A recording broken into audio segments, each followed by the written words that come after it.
As Berwick River joining Silchar city flows way above the danger mark, thousands of residents living near the river line had to take refuge in various schools of the city since last night.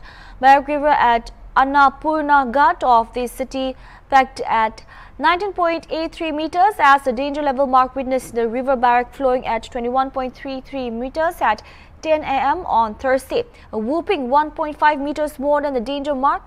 Flood waters of Barrack have entered Tapapan, Nagar, Kalibari Char areas, Sibari Road, leaving thousands to take shelter in various schools of the city.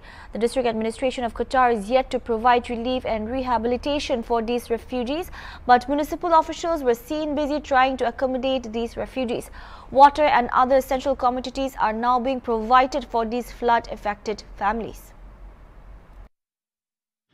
পরিস্থিতি এতিয়া মোটামুটি ঠিকই আছে। আমার ঘটনা হল গত ফ্লাডত যিমান অসুবিধা মানুহৰ হৈছে, প্ৰব্লেম হৈছে, মানুহৰ ধ্বংস হৈছে, সেই হিচাপে মানুহে ভয় খাই গৈছে। তো এতিয়া আমাৰ মোটামুটি ফ্যামিলি বেছি হৈ গৈছে, নৰ্মালত জাগাও নাই। কিয় বিদ্যাপীঠ সমাজচৰন্ত বিদ্যাপীঠ এতিয়া বিল্ডিং কনষ্ট্ৰাকশ্যন হৈ আছে, তাতে জাগা নাই, সেইকাৰণে অলপ প্ৰব্লেম হৈ আছে। আমি এডজাষ্ট কৰি ল'ম।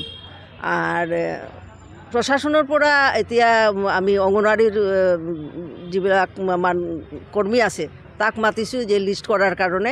আর পৌরসভার লগত কথা হয়েছে লেট্রিন কিবা পানির ব্যবস্থা যিমান সোনকালে হয় করে দিব। বাদবাকি ঠিকই আছে। আমি কিছু ফ্যামিলি বারান্দাত আছে, বাহিৰত আছে, কিয় একেলগত আহিছে মানুহ, তাতে ইয়াতে ৰুমও নাই।